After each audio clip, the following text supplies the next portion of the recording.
All right, 13 minutes of news. Let's jump right into it. Let's go, guys. So something I brought up on the round table this week is DoorDash, is the food delivery space, is DoorDash, is Uber Eats, is Grubhub. Is it, has it finally peaked? And almost everybody's going to say yes. Okay. So I know that we all kind of think it's peaked, but has it peaked where like it's never to return?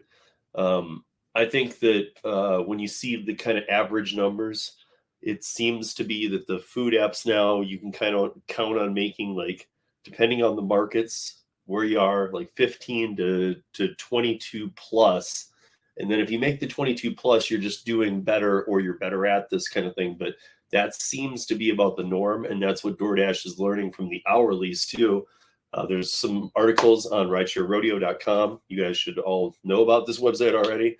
But you guys, every day there's things posted on ridesharerodeo.com. And we are talking about a driver who switched to try out the hourlies. I've talked to a few drivers in a few markets. Some see tips, some don't. This person did not. 0 tips over a 5-hour period.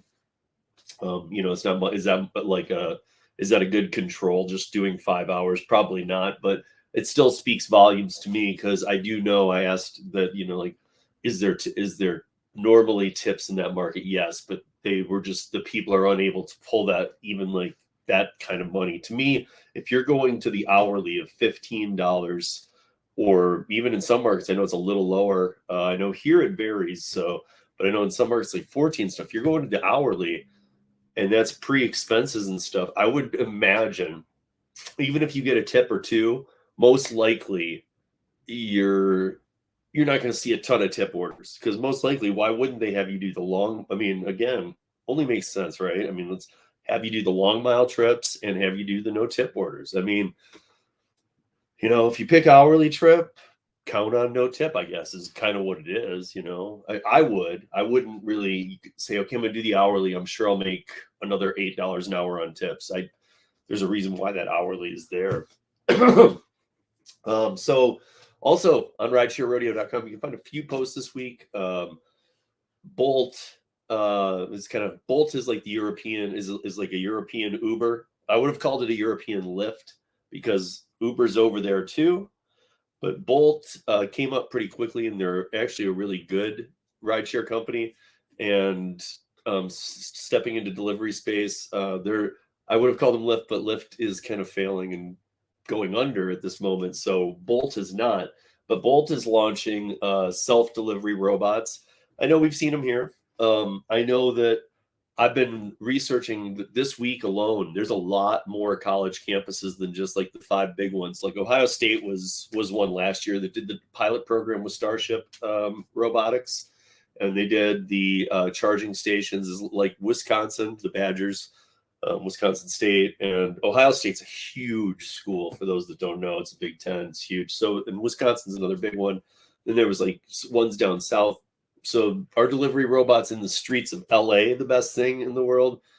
I don't think so. I think that kind of my biggest apprehension isn't just the fact that drivers will lose their positions. I've always said that these things are going to break. People are going to trash them. We've had people taking them out to the woods and relocating them, pushing them into rivers, all the kind of things that we initially thought. We've had kids chasing them into the road. We had the one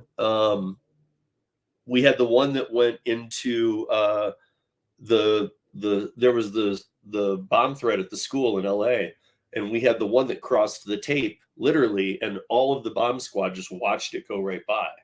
Like, what if that was the bomb? I don't know. There's just, on the streets of LA, I don't see it really working, but on college campuses, I think they had a lot of luck with this. They were able to charge them at night.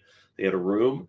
So again, it also offered a hybrid version of helping the driver, because now the drivers who live in college towns don't need to go find all these dorms. I know that's, a lot of drivers don't like that. Maybe some do, but a lot that I've talked to do not like that. They kind of try and avoid the college orders because of that. So if you could just take it to a sorting station where it goes into like a Starship robotic and gets delivered then to the dorm or whatever. I know it's funny when they get lost. I know it's funny when they hit walls or decharge or fall down something. But I mean, it is something that can be done, and that's kind of what they're doing with Bolt's doing over in Europe. They're going to do some university type stuff, and they're also going to do some small city type stuff. So, I mean, when I say has food peaked, what I kind of mean is and I said this a couple times this week, I think there's going to be a shift back. I think that the grocery space is going to grow, even with Kroger doing their own delivery for $5.99 and in-store prices and $7.99 in-store prices. I think there's a personal shopper / personal assistant type thing that the grocery space will hit. That's just my personal opinion. I don't think food delivery is going to be available to the 5 million plus dashers in this country. I think they're going to see a lot less orders. So regardless of what happens with the pay, regardless of what happens with states and legislation and whatnot, I still think it's going to be a decline. Do the states' legislations matter? 100%, which is why on August 5th here in Denver, Stephanie V. Hill, our newly elected House member, myself, and a bunch of other people, watch for details, we'll be doing a summit, and you guys are all welcome to come or at least watch it. We're gonna have news there. We're gonna have Stephanie there. We're gonna try and get other members of our Senate and House here, as well as some of the people from up in Seattle who helped pass some of that legislation. And if nothing else, get them to phone in. And then we've got just a lot of other people who are going to be involved in the event. So stay tuned on that. Again, it's August 5th, and it's going to kind of be the first real in-person town hall to try and get to the bottom of some of this stuff of what we need from the states, which is basically just complete transparency on pay, distance, everything you need to see on every app, like I do with Curry. Like no matter what the app, when I see it, every offer is transparent. No acceptance rating not mattering at all, and the right to appeal wrongful deactivations or wrongful in the driver's opinion, at least the right to appeal it. This guilty until proven not guilty is not working anymore. It's got to be how it should be, innocent until proven guilty, and we're just not going to be there in the gig economy.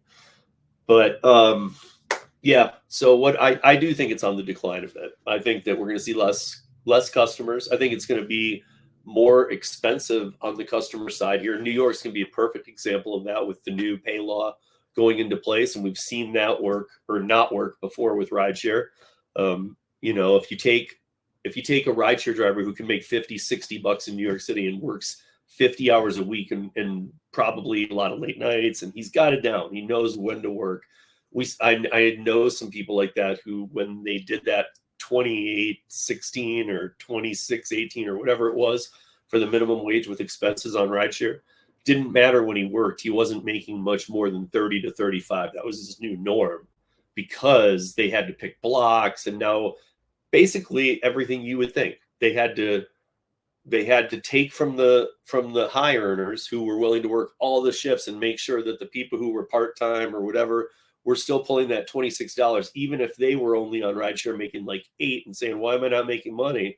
But they really didn't try hard, and they weren't hustling, and they weren't doing it correctly.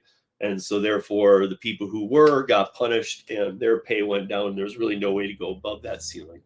And so I think they've broken that now, or at least, you're able to earn a little more. I don't think you're able to still earn at all what you did. That 50 plus, I think even in New York City is gone, maybe during surging or whatnot. And we all know there's been rules on that too passed, with hurricanes or weather situations, which is probably for the best. But my view has always been, listen, if a weather situation or a hurricane or whatever is causing you to surge like 10 times and you don't have enough drivers and there's customers needing things, it's probably best to just shut down the platform because you're putting too many people in danger. Just my opinion. Let's see what you think on that. Okay, let's see. So Instacart's AI-powered shopping carts are in New Jersey at ShopRite and Fairway markets. So if anybody out there, I know Kim is, I know Flex is, if you guys are able to go to a Fairway market or a ShopRite, take some pictures of one of these AI robots, maybe even load a few items in, just kind of shoot a video of how it's like, because it's got a sensor that as you load it in, it's going to tally it for you. And like as you're loading in things, it has a smart reader that tells you other things you might want and recipes. I would just love to get a video. I don't know. I might even Flex, if you have one in your area and you see this, go shoot a video for me, man. I'll hook you up. But yeah, I'm interested in this because, to be honest, guys, you know how I feel about Instacart. In my market, it's always sucked, and there's no two ways around that. It's just always sucked. So I'm glad to see that they are the one company right now that's kind of shifting to actually doing tech instead of doing software as a service and calling it tech or not tech or whatever they want to do. It seems like Instacart's actually moving towards tech and doing like SNAP and other EBT type benefit programs for undernutrition and lower income housing. And I think that's great. That's, you know, technology and that kind of thing. Maybe that is something Instacart could do. What they can't do is compete competitively in a gig market here, in my market anyway. They can't compete competitively for my time, because if I break it down hourly, on average, the type of orders, even the best of them that come through Instacart, have you tied up for an hour, maybe an hour and a half, whatever. And a lot of these are 60 items and 87 units, you know, and a lot of those units could be water and all that kind of things that people don't like. I don't mind that kind of stuff, whatever. I will take whatever order, but the pay has to be right. And I'm telling you guys, I never, ever, ever, ever see right pay out here. I just don't. So yeah, I guess the last thing I want to tell you guys. Okay, so there's an article about gig driver. Your auto insurance may not cover you. Now, the article is referring to food delivery, and so you guys should check this out because it was a DoorDash driver. But you'll read in the article that she was at fault. She clipped another car, and she was at fault. It was in a parking lot. So, but because she was on the app and she told them she was on the app, the insurance didn't cover it. And even like a bunch of Reddit people said, why didn't you just go do the delivery, leave it, because she left a note for the guy, then called her insurance. Why didn't you just leave a note for the guy, go do the delivery, and then call it in? That's what we all do. We need to talk about that maybe this week's roundtable. That's 13 minutes of news, you guys, in just under 13 minutes. Hope you're all well. Be safe, earn smart, and we will see you back here next week, if not before. Peace.